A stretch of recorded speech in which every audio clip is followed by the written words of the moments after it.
Selamat bertemu kembali di Dasar Telekomunikasi, program studi teknik elektro. Pada kesempatan kita kali ini, kita akan membahas alokasi frekuensi radio dan mekanisme perambatan gelombang. Beberapa topik kita hari ini tentang alokasi frekuensi radio, kemudian mekanisme perambatan ground wave, mekanisme perambatan sky wave, dan mekanisme perambatan space wave.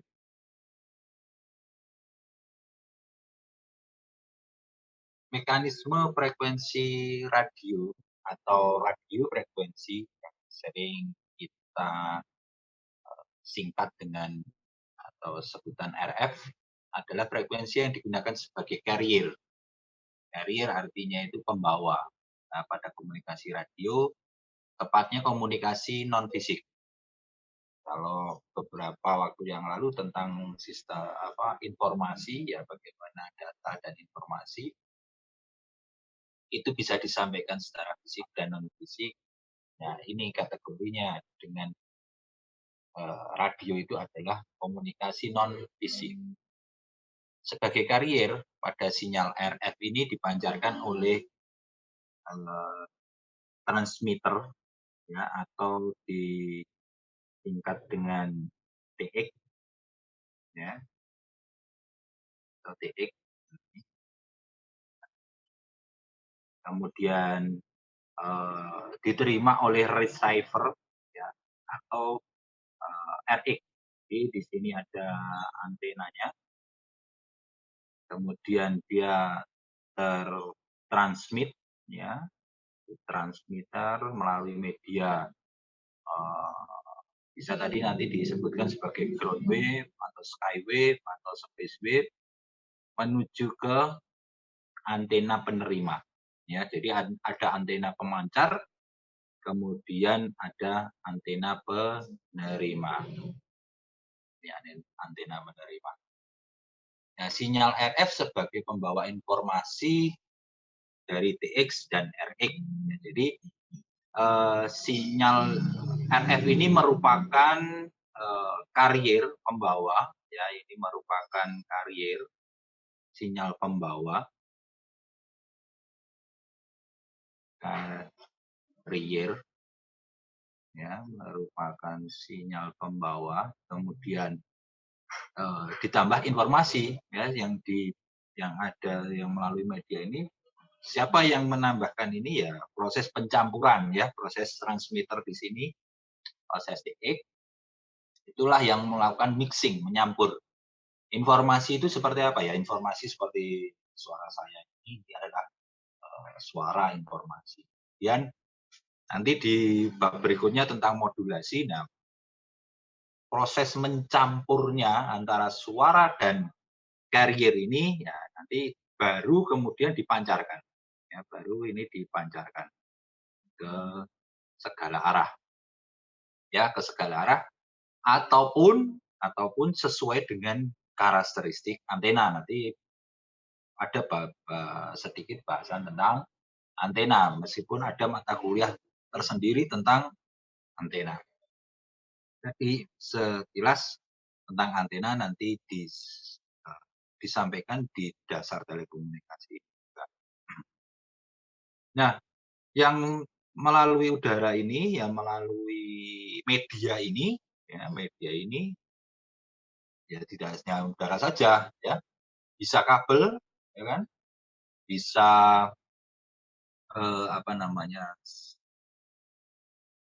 berbagai macam, ya, beraneka ragam, bisa kabel, bisa kemudian bisa air, bisa udara. Apakah air bisa? Ya, bisa lah. Kapal selam bagaimana komunikasinya? Pusat station control. Kemudian sudah sampai di RX, diterima oleh antena. Ya, antena ini tentu saja karakteristiknya sudah sesuai dengan sinyal RF-nya. Ya, artinya karakteristiknya misalkan untuk menangkap gelombang radio frekuensi FM, misalkan begitu. Ya tentu saja karakteristik antenanya sudah disesuaikan. Di dalam RX ini tentu saja nanti akan ada namanya pemecahan, ya, memisahkan antara sinyal RF dengan informasi, ya. Sehingga yang terakhir, akhirnya pada output terakhir kita mendapatkan informasi, ya kalau berupa suara ya. Kalau berupa suara berarti suara saya ini akhirnya terdengar kembali ke RX, ke receiver. Tapi apakah suara saya terdengar melalui media ini? Nah, tidak. Ya, suara saya ini terencapsulate atau terbungkus, ya, terbungkus oleh sinyal pembawa. Jadi sinyal pembawa inilah yang membungkus, membuat paket sehingga bisa terkirim bisa jauh begitu. Baik. Bila sinyal bolak-balik dialirkan suatu konduktor yang panjangnya L, maka semua sinyal tersebut akan diradiasikan ke udara bebas apabila panjang konduktor sama dengan lambdanya. Ya, lambdanya. Jadi misalkan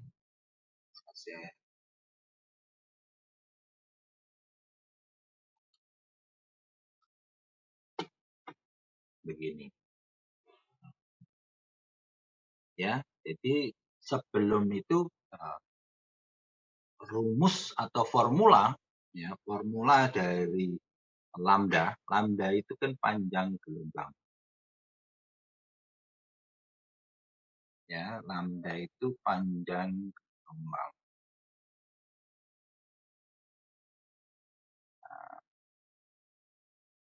Jadi lambda sama dengan V cepat rambat dibagi dengan F, atau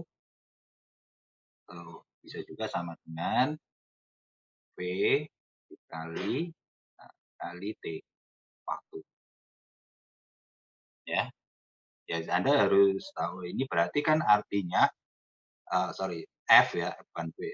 Ini F ya, ini F. F sama dengan frekuensi sama dengan seper T. Ya, frekuensi sama dengan 1 per T. Atau satuannya apa? Ya, 1 per T itu kan detik, second. Ya, 1 per second, atau satuannya sering kita kenal dengan hertz. Ya kan, satuannya frekuensi kan hertz. Ya, karena ini menghormati Henry Hertz. Baik. Nah, jika kita harus tahu, ya, kita harus tahu V atau cepat rambat. V itu kan namanya cepat rambat gelombang. Ya, gelombang dalam ruang hampa. Nah, ini besarnya adalah 3 kali 10 pangkat 8 meter per second. Nah, kalau di udara bagaimana ya? Hampir sama, ya, hampir sama. Menurut penelitian, pengukuran mendekati. Tapi idealnya, ya idealnya di gelombang itu cepat rambatnya di ruang hampa 3 kali 10 pangkat 8. Kemudian F-nya, nah tadi misalkan kita punya frekuensi carrier, ya, frekuensi carrier 30 MHz. Ya, 30 MHz. 30 MHz itu kan sama dengan 30 kali 10 pangkat 6. Ya, mega itu kan nolnya 6. Ya, nol. Nah, ini kan bisa saya apa namanya, sederhanakan atau saya bukan disederhanakan ya, memudahkan angkanya ya 3 kali 10 pangkat 7. Jadi,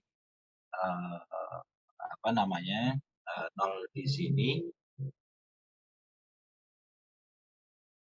ya, 0 di sini,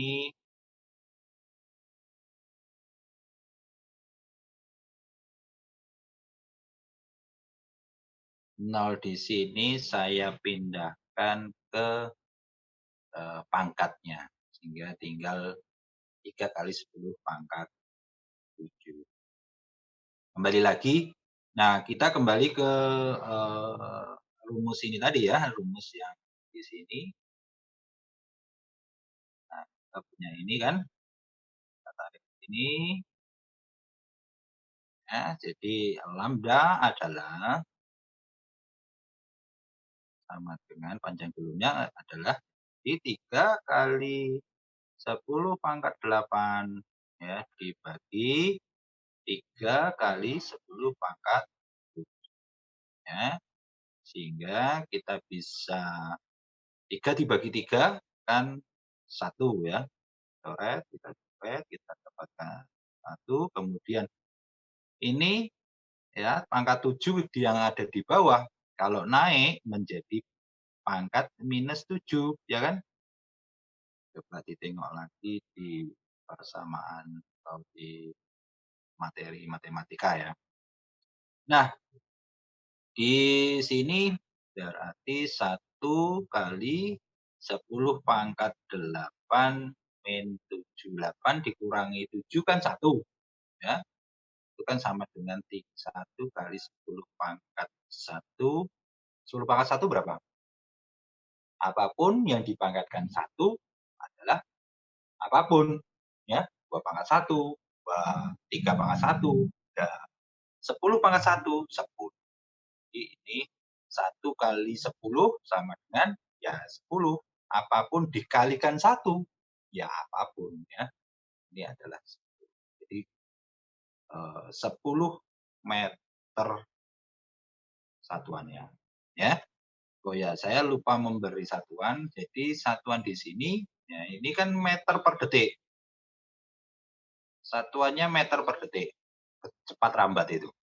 Sementara frekuensi tadi hertz itu karena hertz itu merupakan sebenarnya seperdetik. Detik pangkat min 1 gitu ya. Itu kan sama dengan seperdetik begini. Sehingga saya bisa mencoret di sini. Nah, ini kan sama. Posisinya kan ada di bawah sama-sama. Sehingga kita mendapatkan hanya meternya saja. Ya, tinggal satuannya. Oke. Nah, itu kita kembali ke share screen yang di layar. Baik. Nah, frekuensi carrier, nah ini 30 MHz, maka akan kita dapatkan panjang gelombang sebesar 10 meter. Nah, itu secara teoritis kan seperti itu. Tentu saja jika antena panjangnya L-nya itu atau lambdanya 10 meter dan kita harus 10 meter, itu sangat tidak masuk akal. Artinya kan sulit begitu ya. Sehingga ini bisa bisa digunakan menggunakan seperempat lambda ya, berarti seperempatnya dari 10 berapa? 2,5 meter. 2,5 meter aja masih panjang. Itu bisa menggunakan seperempat. Atau menggunakan setengah lambda, atau menggunakan lambda, atau 2 lambda. Ya. Nah, panjang gelombang ini ya panjang gelombang ini merupakan gelombangnya itu berdiri ya banyak berdiri, jadi berdiri tegak. Tegak. Sementara lintasannya ke mendatar. Tegak. Ini namanya standing wave. Istilah antena dan propagasi ini merupakan gelombang berdiri. Ya kalau ini lambdanya pas, panjang gelombangnya pas atau matching ya nantinya, nah ini semua akan keluar semua. Nah ini karena ini rangkaian bolak-balik ya, sinyal sinyal yang sinyal bolak-balik. Jadi kalau enggak pas bisa kembali lagi ke generator atau dari sumbernya ini. Jadi di sini bloknya pemancar. Pemancar berarti di sini ada mixer, ada power, ada aneka macam ya di sini. Ada sinyal generator ya, sinyal generator. Nah ini bisa kembali lagi kalau tidak sesuai, tidak pas, gelombang ini bisa menghancurkan satu blok ini ya, bisa satu blok, bisa powernya, bisa artinya bisa merusak. Bisa merusak. Oke, yang dimaksud panjang gelombang itu apa ya? Oke, kita coba jelaskan. Oke. Panjang gelombang tadi misalkan saya juga apa sih panjang gelombang berarti panjangnya gimana? Gelombang itu kan seperti ini ya. Gelombang itu kan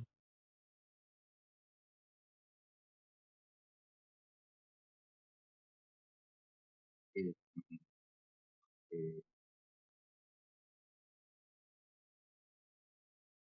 Nah, gelombang itu kan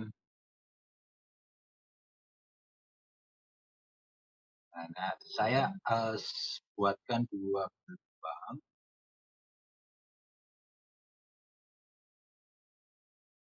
Yang namanya gelombang itu kan bolak-balik ya. Nah, satu siklus nanti diulang lagi dan seterusnya kan begitu ya. Nah, saya tidak bagus tapi semoga ini membuat pemahaman Anda menjadi clear, menjadi jelas. Nah, gelombang itu ya ini berulang. Ini namanya setengah gelombang. Nah, di sini di titik ini namanya setengah gelombang. Nah, yang namanya 1 Hz itu bagaimana sih 1 Hz adalah jika satu gelombang ditempuh ya, satu gelombang ditempuh dalam 1 detik ya. N ya, jumlah dibagi T per detik.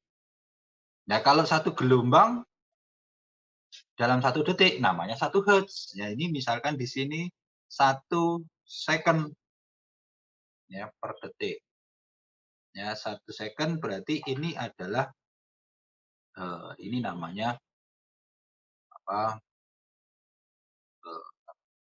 1 Hz. Bagaimana kalau nah,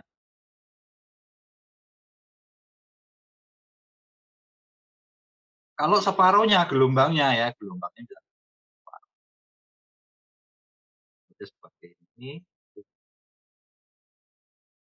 Ya berarti kan artinya apa? Ada 2 gelombang kan? Ya, berulang dua kali berulang. Ada 2 gelombang dalam 1 detik. Ya berarti ada 2/1 detik. Ya, 1 detik. 1 sama dengan 2 Hertz. Nah, itu artinya. Nah, panjang gelombang itu mana? Ya, panjang gelombangnya di sini. Panjang gelombang adalah ini panjangnya gelombang yang berulang. Ini namanya lambda. Ya. Nah, panjang gelombang dihubungkan dengan cepat rambat, ya, kecepatan merambatnya gelombang ini, ya. Cepat rambatnya yaitu tadi, berapa cepat rambat gelombang? Cepat rambat gelombang adalah 3 kali 10 pangkat 8, ya.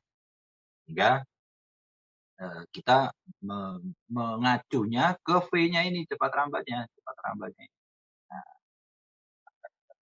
panjang gelombang semakin frekuensinya makin tinggi, ya, ya, maka panjang gelombangnya semakin pendek, ya kan? Nah, ini coba ini. Ini panjang gelombangnya kan makin pendek. Ini frekuensinya kan 2 Hz. Ya. Ini panjang gelombangnya semakin pendek, ya. Atau waktunya semakin singkat. Ya. Ini kan 1 detik, ini menjadi setengah detik, menjadi misalkan 1/4 detik, menjadi 0,0 sekian detik misalkan, ya di sini ya. 0, dan seterusnya, maka panjang gelombangnya kan akan semakin pendek. Baik, saya kira mengenai panjang gelombang itu cukup. Jika ada pertanyaan bisa dilanjutkan melalui media lain, misalkan chat atau komen di. Saya kembali lagi ke presentasi.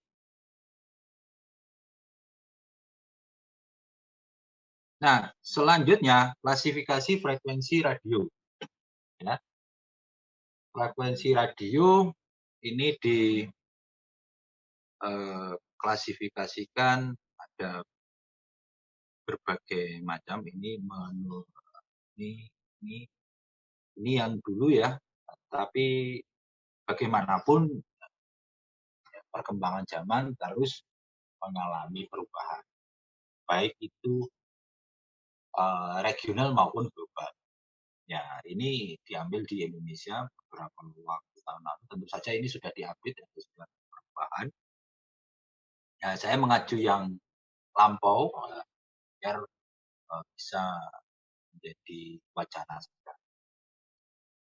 menjadi pengetahuan tentang yang namanya very low frequency. Ya, very low frequency. Ya, kemudian ada juga low frequency, ya. Ada low frequency, kemudian ada medium frequency, ya. Kemudian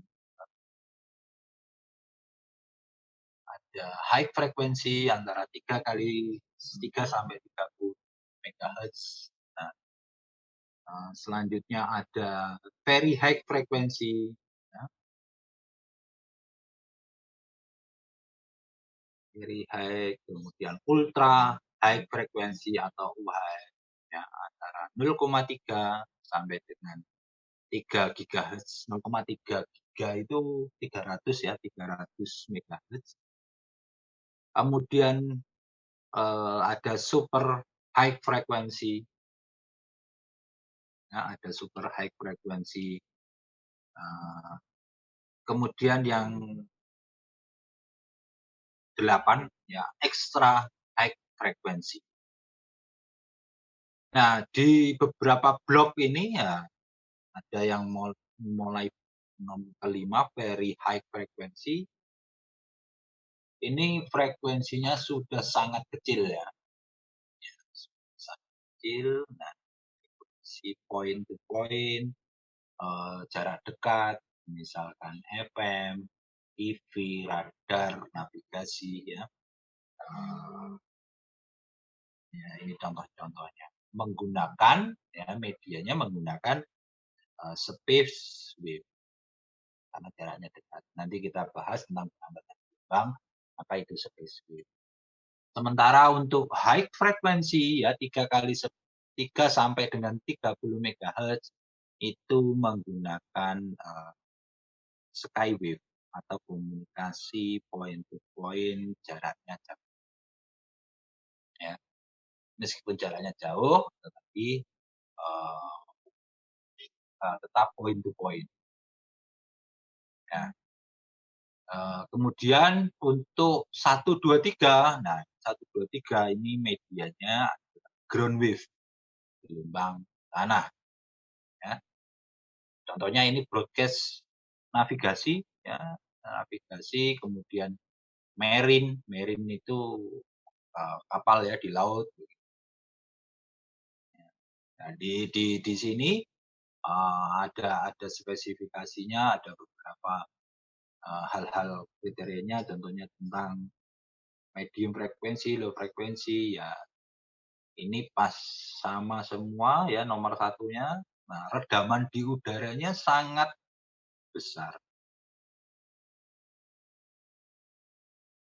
Ya, yang nomor satu di sini. Ya, redaman di udara. Redaman itu atenuasi. Ya.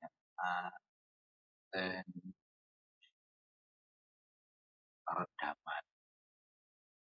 Ini versus yang namanya gain, penguatan. Jadi meredam itu ya sama halnya dengan menghambat, faktor yang menghambat. Jadi, perkuliahan Anda, apa redamannya, apa yang menghambat Anda? Tidak bisa maju, tidak bisa tumbuh, tidak bisa. Apa yang menjadi redaman ya, sama kan? Jadi di semua aspek kehidupan kita punya yang namanya attenuation, ya, dan serta kita punya gain, penguatan. Apa yang bisa membuat kekuatan kita tambah ekstra, gitu ya. Entah motivasi, entah itu support, ya, fasilitas dan lain sebagainya. Baik, kita lanjut ke ini tentang spesifikasinya ya. Nah, saya ingin menunjukkan beberapa, saya share screen dulu, beberapa frekuensi di Amerika ya. Di mana ini layar?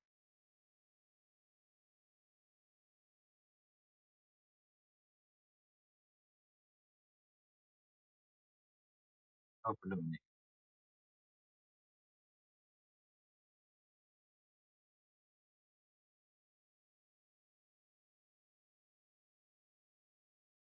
Oke, ini oh tidak tambah.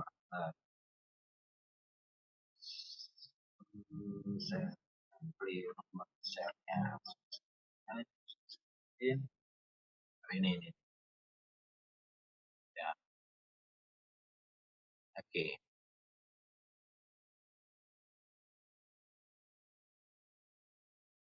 Baik, itu uh,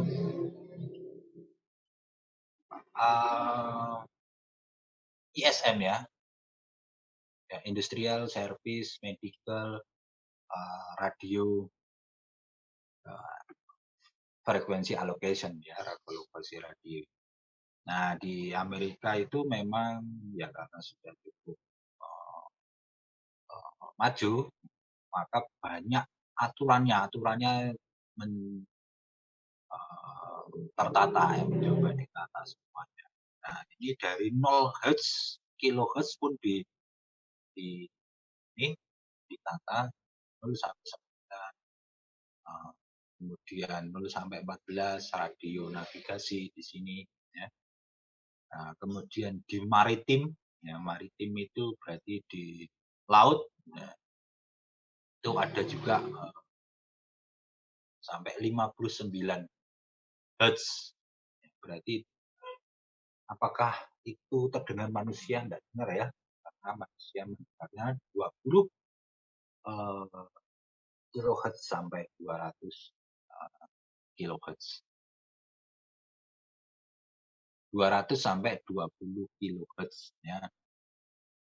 Oke. Nah, di sini apa namanya? Berbagai macam alokasi yang sudah speknya sudah jelas. Adapun jika menggunakan jalur ini harus izin gitu ya. Ya sama kalau yang di Indonesia misalkan di sini tentang televisi, broadcasting, atau radio ya. Ini juga memiliki izin. Ada beberapa yang mungkin izinnya tidak melalui pemerintah, amatir begitu. Nah, ini ruangnya disediakan. Amatir itu berarti kan bukan profesional, sedang belajar, sedang coba-coba begitu ya, trial and error. Nah, tapi kalau sudah profesional berizin, nah, ini harusnya harus apa namanya? Ini sama seperti jalan begitu ya. Sama seperti jalan jika Anda menggunakan HT, handy talkie itu yang atau di taksi itu kan ada juga dulu ya. Dulu itu pakai HT. Nah, sekarang mungkin sudah pakai broadcastan yang lebih murah. Kalau itu biaya untuk membayar izin itu lokasi frekuensi bisa sampai ratusan juta. Karena kan ya lokasi itu garis aman ya, nggak boleh digunakan oleh orang lain. Nah kalau digunakan orang lain, nah tentu saja yang men-sweeping pemerintah. Ya, karena kan kita sudah ibaratnya kita sudah saya sudah membayar ya kayak jalan tol gitu. Saya sudah membayar jalan tol. Nah berarti apa namanya jalan itu ya ya ada bagian hak saya kan ya untuk melintasi misalnya agar lebih cepat. Ya. Tapi kalau di era frekuensi ya agar lebih aman. Jangan sampai orang lain mengejam. Mengejam itu menumpangi sehingga saya tidak mendengarkan informasi. Itu namanya jamming. Ya, seperti ini televisi, misalkan sama-sama frekuensinya, katakanlah di ini di frekuensi berapa ini? Oh ini televisi di frekuensi PHF. Ya. Yang UHF di sini. Ini UHF. Nah ini UHF. Ya. Di sini UHF. Misalkan kalau frekuensi katakanlah stasiun RCTI begitu ya 625 megahertz begitu letaknya di sini. Kemudian Anda bikin pemancar 625 sehingga orang yang ingin menikmati siaran televisi RCTI ya tentu saja kan menjadi tidak bisa kan gara-gara sinyal Anda dominan di sana. Sebenarnya itu akan mengganggu. Karena itu sudah RCTI sudah membayar kanal tersebut, sudah membayar jalur tersebut. Ya, izin ke pemerintah. Setiap kota apakah sama? Tidak, tentu saja berbeda ya. Mungkin di wilayah tertentu gitu kan, misalkan nah, di Jawa Timur dengan di Jawa Tengah mungkin frekuensi yang dipakai berbeda ya untuk RCTI saja ya itu sudah dialokasikan. Baik, kenapa di Amerika ada yang di sini frekuensi rendah ini line mobile ya. Ya ke Amerika itu merupakan daratan yang luas, ya, dataran yang luas. Sehingga dulu di sana itu tidak mengenal GSM. GSM itu kan sistem seluler yang dipakai di Eropa karena Eropa cenderung kepulauan. Ya, sementara di Amerika daratan ini menggunakan AMPS, ya, menggunakan analog, sinyal analog yang frekuensi. Ya itu sampai sekarang pun masih ada beberapa masih menggunakan ya saya lihat di forum-forum komunitas itu menggunakan di area frekuensi line mobile.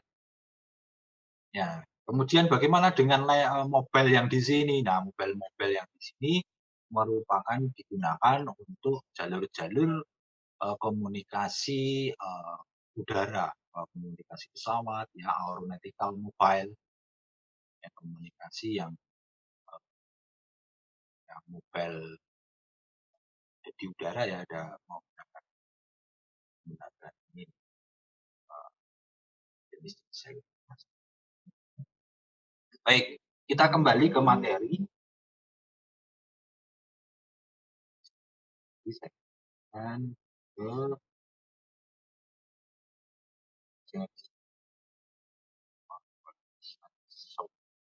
ya, ya sudah keluar. Oke,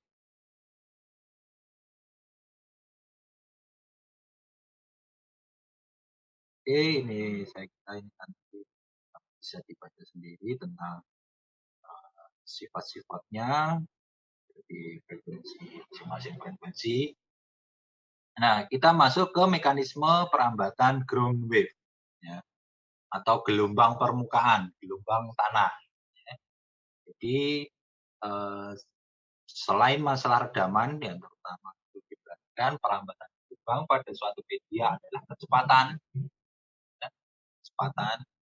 Dan dalam hal ini tergantung karakteristik media, yaitu konduktivitas, ya, tau, ini simbolnya tau irfan,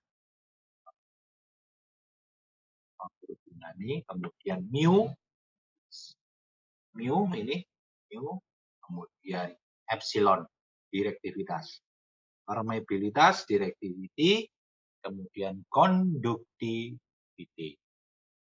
Nah, ini faktor-faktor yang mempengaruhi dari ground wave.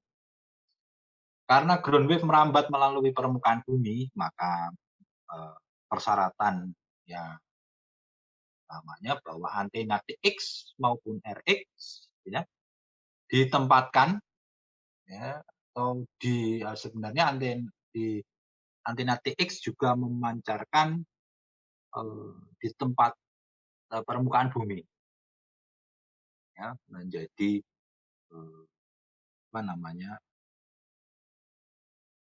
ya ini di permukaan ya, di atas permukaan begitu ya, di atas permukaan, sehingga gelombang itu bisa merambat di atas permukaan.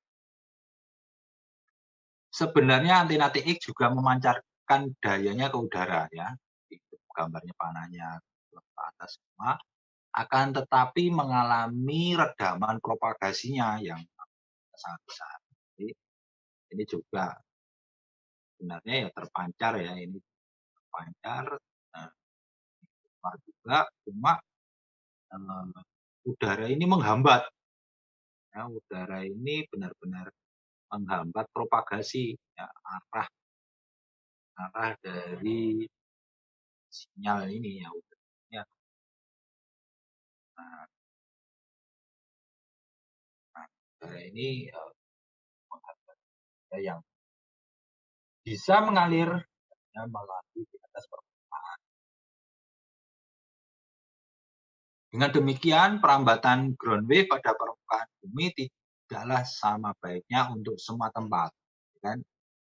Saja melihat kontur, melihat jenis masing-masing permukaan bumi, ya kan?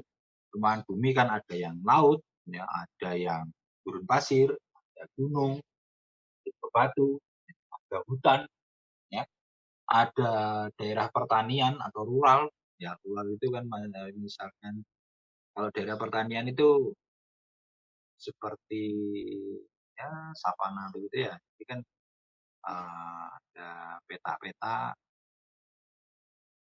ya, ada peta-peta ini, nah ada tanaman kecil-kecil gitu kan.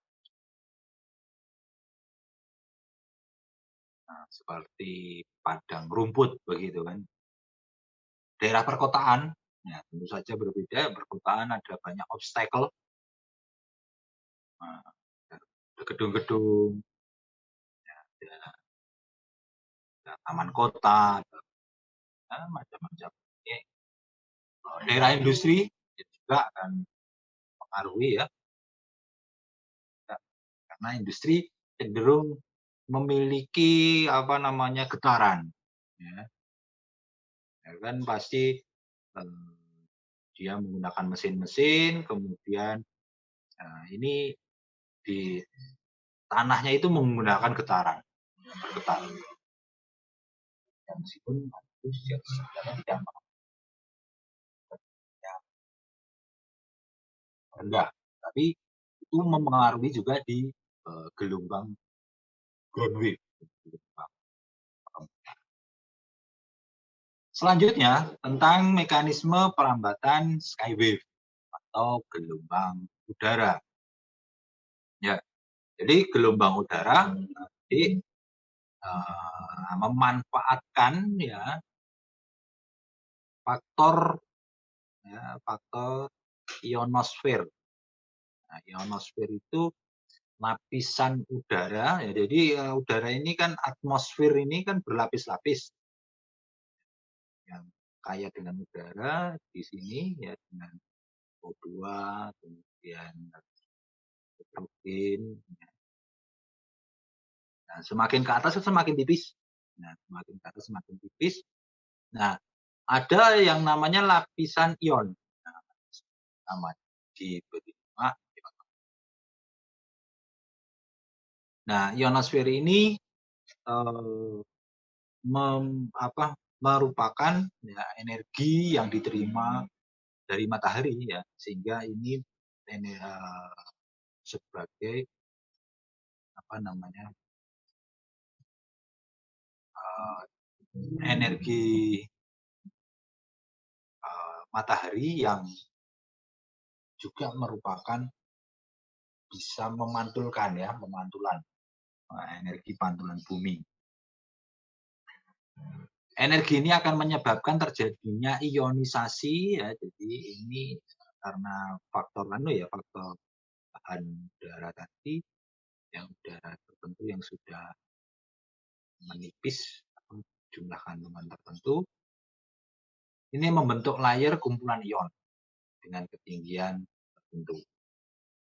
Nah, layer ini mempunyai kerapatan yang berdegradasi sehingga gelombang RF, ya, gelombang RF radiofrekuensi itu antara 3 sampai 30 MHz yang memasukinya akan mengalami pembelokan dan kembali ke permukaan bumi.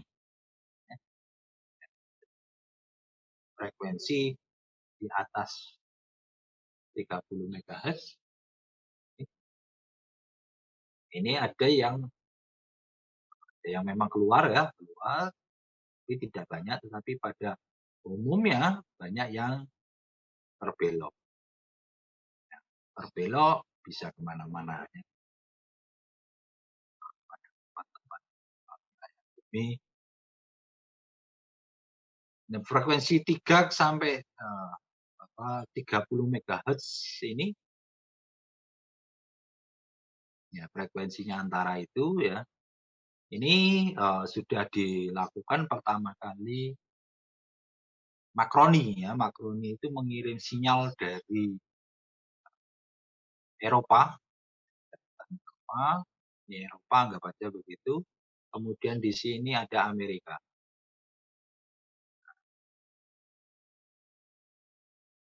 Seperti ini.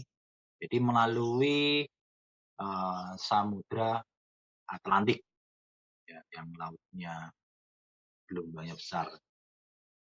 Jadi menggunakan perambatan gelombang angkasa atau skywave. Maaf, ya gelombang angkasa. Nah, oke, mekanisme perambatan skywave, besarnya energi yang dibutuhkan proses ionisasi senantiasa berubah ya karena terjadi layer-layer.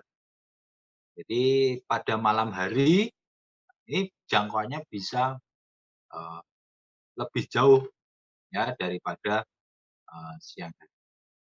Kenapa begitu? Ya karena tadi salah satu faktornya adalah ada faktor sinar matahari, yang terus menembus ya energi matahari yang ini sehingga kekuatannya itu tembusannya itu bisa lebih rendah, bisa lebih rendah. Karena ada yang tembus kan, Nah, ada yang tembus yang kita terima, kita manfaatkan energi ini. Sementara kalau malam hari kan memang tidak ada terpaan sinar matahari. Nah, terpaan, tidak ada terpaan sehingga pantulannya ini bisa lebih baik lagi. Jadi sinyalnya akan lebih jernih. Nah, kegagalan komunikasi skywave sebagai akibat perubahan ketinggian air pada siang dan besarnya energi yang dibutuhkan proses ionisasi senantiasa berubah mengikuti perubahan energi sepanjang hari.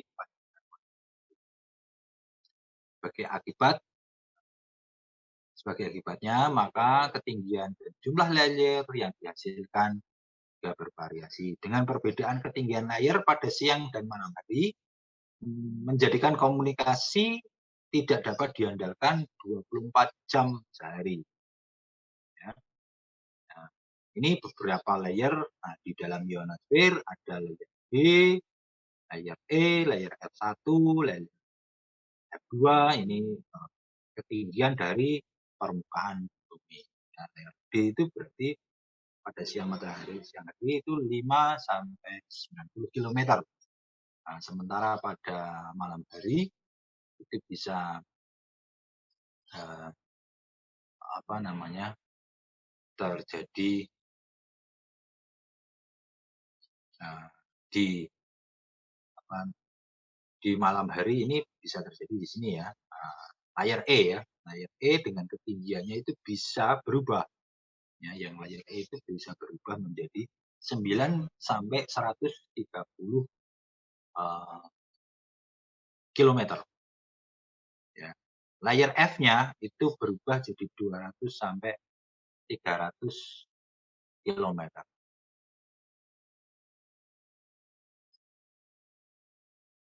Ya. Nah, tentu saja ini akan berdampak ya tampilannya juga. Ini perambatan skywave dengan lintasan multi-hub pada pada dua layer D dan E, ya, seperti ini ditunjukkan pada gambar. Nah, ini muncul yang namanya multi-hub. Ya. Jadi ada yang menggunakan layer E, nah, ada yang menggunakan layer D. Nah, ini kalau permukaan bumi bagaimana ya? Kan seperti ini. Permukaan bumi kan melengkung. Ya, terjadi gelombang ya antar semua pun kita bisa memanfaatkannya. Ya. Jadi kapal ya, kapal itu bagaimana komunikasinya ya sebelum ada satelit bagaimana ya? Dulu menggunakan perambatan Skype.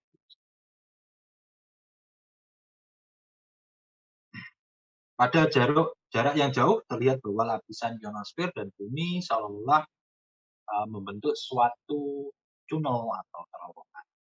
Ya, untuk daya pancar cukup besar, ya, lintasan gelombang skywave memungkinkan multi hub. Jadi seperti lorong kan, ya seperti lorong di melengkung begini, ya, dan seterusnya jauh. Kalau daya pancarnya jauh ya, daya pancarnya besar, wattnya besar. Pada kenyataan permukaan bumi melengkung sehingga ya, mendekati keadaan sesungguhnya dari hubs kuat wave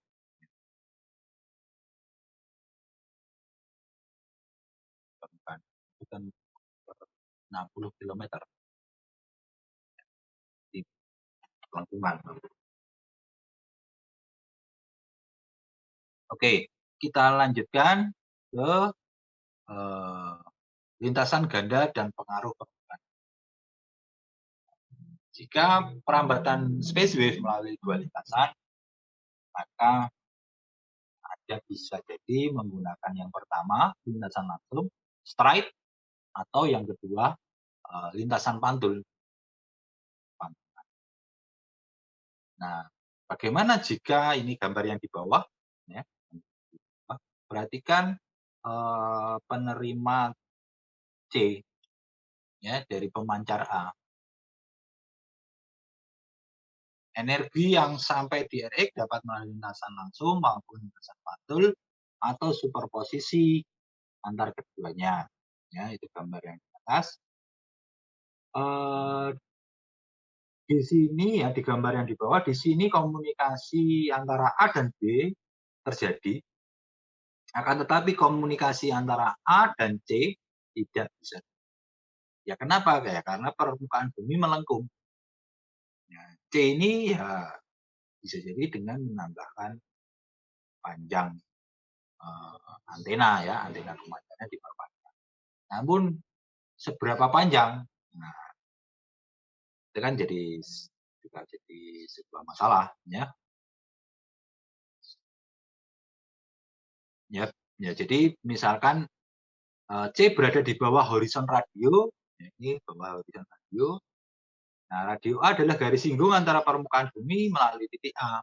Gagalnya komunikasi A dan C pula dikatakan karena C berada di bawah daerah difraksi. Nah, ini namanya daerah difraksi.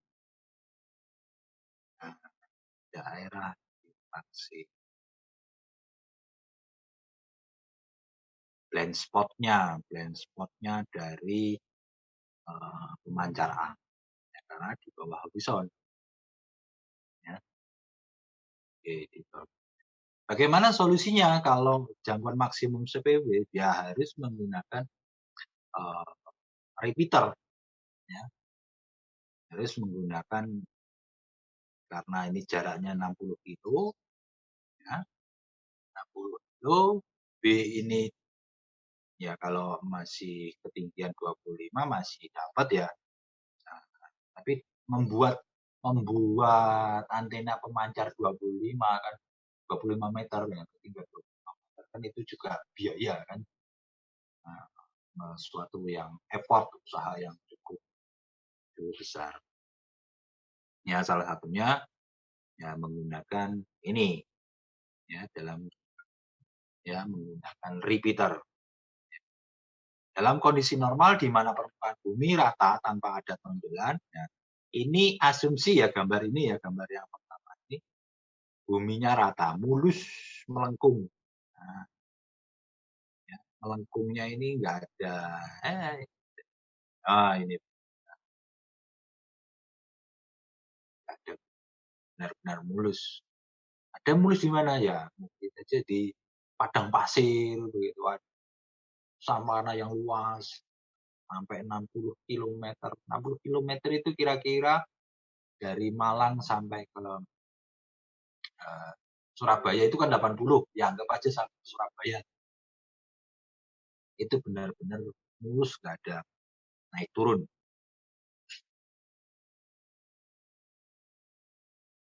Ya, sehingga kita bisa menggunakan metode yang di bawahnya, jarak maksimum yang dipengaruhi oleh permukaan bumi, ya kita memanfaatkan yang namanya repeater. Kita memanfaatkan namanya geologis, ya, faktor geologis permukaan gunung. Nah, gunung yang ya, bukit atau gunung. Nah, di sini tempat yang paling ideal untuk meletakkan antena, ya, antena repeater. Jadi bisa antena pemancar ataupun repeater. Ya, nah kalau repeater ya seperti ini. Jadi ini untuk jarak yang sangat jauh ataupun apa namanya sistem ini, kalau ini namanya sudah menjadi nama backbone ya, jalur jalur backbone itu kan tulang belakang, berarti jalur komunikasi. Nah, dalam permukaan bumi yang ini jika permukaannya masih di bawah 60 kilometer, ya, masih di bawah 60 kilometer, ini boleh menggunakan seperti ini ya, memang seharusnya menggunakan namanya repeater seperti itu untuk menjangkau yang banyak segini. Tapi kalau memang perlu melengkung ya ini memang harus ya, memperhitungkan lengkungan bumi atau memperhitungkan geologis ya permukaan bumi, tinggi rendahnya permukaan. Dulu beberapa dulu ya daerah yang lembah tidak terjangkau oleh televisi. Nah, mereka akibatnya apa?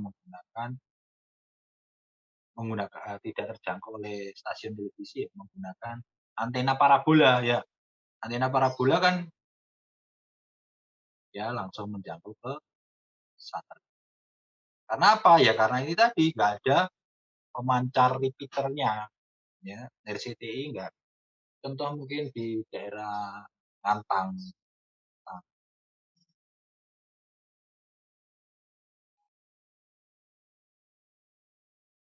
Ya tidak terjangkau oleh pemancar dulu seperti itu.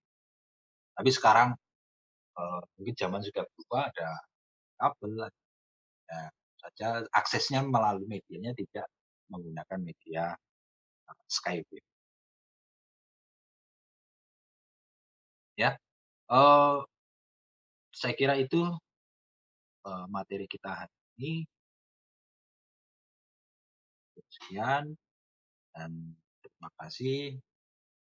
Jika ada pertanyaan, silakan tinggalkan komentar, ya, juga like dan subscribe. Waalaikumsalam warahmatullahi wabarakatuh.